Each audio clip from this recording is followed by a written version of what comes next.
Topesi biso nyonso mbote na pokwa ya lelo. Topesi Nzambe merci tokutani lisusu na video oyo.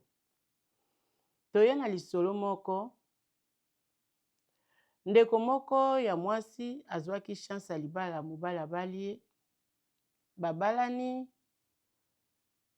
baumeli lokola biso na yebite lokola mutu mwindo africain. Soki mwasi ake na libala kaka lelo ifo koma na zemi kaka lelo. Soki kaka mwasi ake na libala asali kaka inane aboti nanu te mpo na famille eza kaka ke mwasi wana za ekomba botaka te. Mokili yango mpe eza mpe kaka komplike. Mwasi ake na libala mbala mosusu ntango bazosala makambo ya libala na bango amizwelaki deja zemi na ye eza na libumu akoti na libala avandi ndenge azokonte 1 mois 2 mois 9 mois na ye na libala 9 mois pa aboti ote abalaki na libala abalaki na zemi azwaki zemi avant libala babalaka na zemi te ifo kokota libala baboto obali apwendo ye kozwa zemi eza kaka mabe. Mwasi akoti na libala na naboti te asali ina na boti te ekomi kaka problème eza kaka mabe. Nayebi te mutu mwindu tolingaka nini pe tolukaka nini. Ondire biso moko toyebaka eloko toza nango besoin te. Ndeko moko azwaki chance ya libala abali aboti te. Lokola aboti nanu te basemeki babandi makelele. Famille ya mobali babandi makelele bandeko nayebi te nazolinga pe na banda lisolo nayebi te na mekana okotala likambo mpona nini soki mwasi ake na libala azobota te faute ezalaka ya mwasi. Bandeko ya mobali babandi abotaka te amela milangi ye wana abotaka te ye wana abotaka te makelele. Mwana mwasi wana azalaki na camarade na ye camarade aye koyebisa alobi lokola bakomi kotia o mal à l'aise boye naza na place apo mwasi azokende na prière azosambela me ntango Nzambe ekoki nanu te. Nzambe asalaka po biso tosengi te Nzambe asalaka po biso tolingi te Nzambe asalaka na ntango na ye asalaka ntango alingi to ndenge alingi.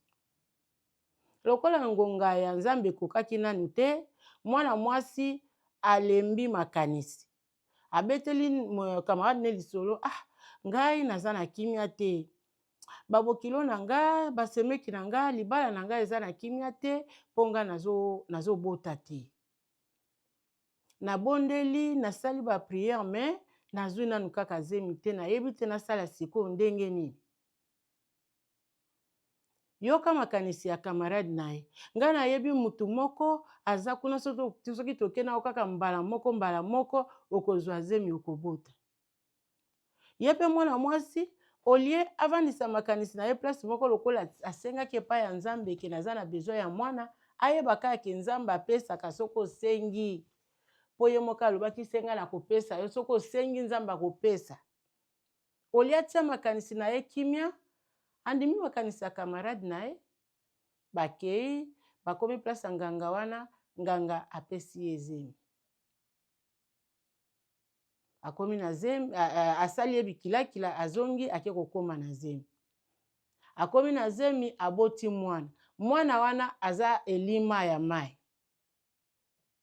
Mwana wana aza na elima aza elima paske tango basalaki bikilakila batindi ekende kosokola pembeni ebale donc elima nde akotaki na libumu sirene akoti na libumu aboti mwana mwasi. Tango aboti mwana wana ya mwasi mwana ye oyebi kaka ke mwana awuti epai ya nganga akozala ndenge nini akozala mwana ya kimia ata akozala mwana ya esengo te mpo awuti epai ya Nzambe te. Mwana ye abandi ba désordre na ndaku azobima mutu makasi azoyokela papa te papa aloba azoyoka te mama sikoyo moya gangela ye eza te mama azolengela ye mama azolengela lisu na ye moko liki na ye kaka moko ya soso. Mama papa aloba mwana azoyoka te. Mwana komi ko manifester ba makambo penza ke ye aza na ye mwana awuti epai ya nganga. Eye ko arrive ke mwana wana ake envoûté papa na ye, akoteli papa na ye, papa na ye ake kolinga mwasi mosusu libanda mpo na nini abota, parce que mama na ye banda botika ye mwana wana moko zemi mosusu ezoya te. Akei ake ko envoûté papa na ye ake alingi mwasi wana akomi na zemi. Akomi na zemi, mama molimo ya papa soki ezongi normal azo reconnaître makambo wana te. Soki ye mwana wana akoti ye envoûté ye nde ayebi ke ote na tie mwasi zemi, mwasi aza na zemi.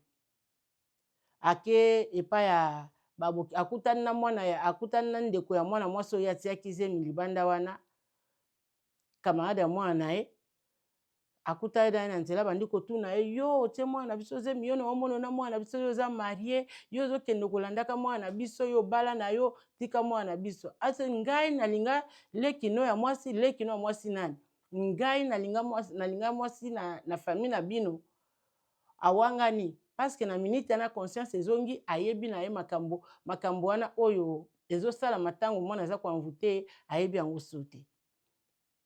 Mwana badiscute wana bapanzani yakei oyo akei mutu azongi pa na bango. Mwana wana azonga kesa koko na banga bikoko nakutana na mobali oyo asente Keren. Sikoyo nazotuna ye azowanga na bika yebi Keren te, atikala komona Keren te na vie na ye. Mwana wana akoteli su papa na ye, papa wana longo ye moko na makolo na ndaku ne tia ye na ndaku ya koko wa mwana mwasi wana. Oya mobali kuta sili koko kota te, yo wangana kileki na ngo biko oyebi leki na nga te, otikala komone te sikoyo ozoya ote na ye naza reconnaissant nga muna tie zemi na ye nazoya kobomisa makambo nyonso ifo nazwa ye akende kovanda nazwela ye sika ya kovanda. Aye kokende azu mwana wa mwasi apesa adresse bakende kotika ye na ndako ya mobali oyo atiaki ye zemi. Bakomi kuna mobali sikoyo azongi normal, oyo baye kotika mwasi oyo mobali no bakuti mwasi na ye. Oyo baye kotika mwana mwasi oyo mobali no mutatie zemi. Mobali anani? Aye kobenga mobali yaka awa makambo eza. Mobali abimi ngai bakomi ko discuter. Ngai na tie mwana ozemi mukolo nini ngai nayebi mwana ote. Ngai mwasi na ngai ye. Nzoka nde eza mwana oyo awutaki na mai, mutazaki kosala désordre wana za ko envoûter papa na ye. Balobi batika mwana mwasi wana batiki mwana ngo mwasi, place wana bakoko na ye na yaya na ye bazongi batiki mwana mwasi na ndako ya libala. Atikali wana soki mwasi na ye ya liboso aza wana akosentir mwana wana te. Soki ka mwasi wana abimi ake wenzi to akendaki abimaki aza te, ale mwana wana akoteli papa na ye, papa wana akomosolisa mwana wana, mwasi abi ozosolisa nga, owangani nga olobi koyebi nga tabi te, nga na kowanga na ote, wana eza kaka mpona makambo kaka soki ezali mutu kaka kowangana boye na boye, nga na kowanga na ote. Mwasi abimaka ye kozonga kuti ba Omari, yo bandai kowanga na olobi ke oyebi mwana ote, nzoka zemi aza mwasi na nga akomi kondima.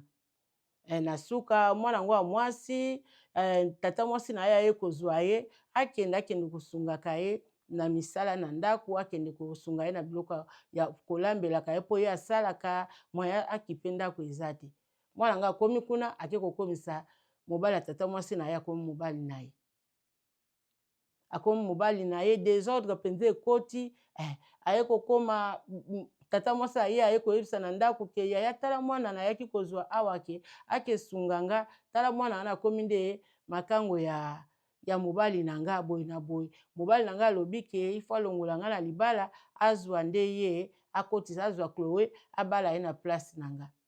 Désordre ya ndenge wana ye tata mwasi aye kokende camarade ne moka yebisa biko baye libala ote to bondela ka nzambe vérité nyonso koyebana. Camarade tata mwasi ake amemi na église basololi na pasteur aye koya na ndako babandi kobondela bamonaka mwana ngo akwei na ye akomi ngolo, akwei alimu, akomi koba akimi azongi ne na mai. Baye kozonga kuna famille ekutani, mwana mobali ake kosenga bolimbisi azongela mwasi na ye, désordre ekotaki, biso babokilo nyonso ka biso basemiki. Soki batiaka ye panzi likolo talinga kokende koluka mwana te na ndako ya nganga, tala ndako ya nganga ndenge biloko epesaka. babokilo bokitisaka mitema mutu asombaka mwana te nzambe nde apesaka mutu mwana soki mwana no abali mwasi to ndeko na mobali abali aboti nanu na mwasi na ye te kitisa motema okokende kotinda ndeko na yo mwasi ya ndeko na akende na ndako ya nganga parceke aza na kimia te lokola alingi libala na ye mpo aperdre libala na ye te akolinga nini akende pa nganga tala mwana tala nini tokende na Chantal ya Nzambe television tokende kotala tokomona filme oyo lisolo touti kobeta tokomona ngo na Chantal ya Nzambe TV titre nango eza Elima soko beti Elima okomona film oyo ekobima vraiment tokende tosabone tokende totala film wana eza vraiment édifiant tokende kotala biso ba parents biso basemeki tobongisa makanisi na biso tokutani mbala nsima bye bye.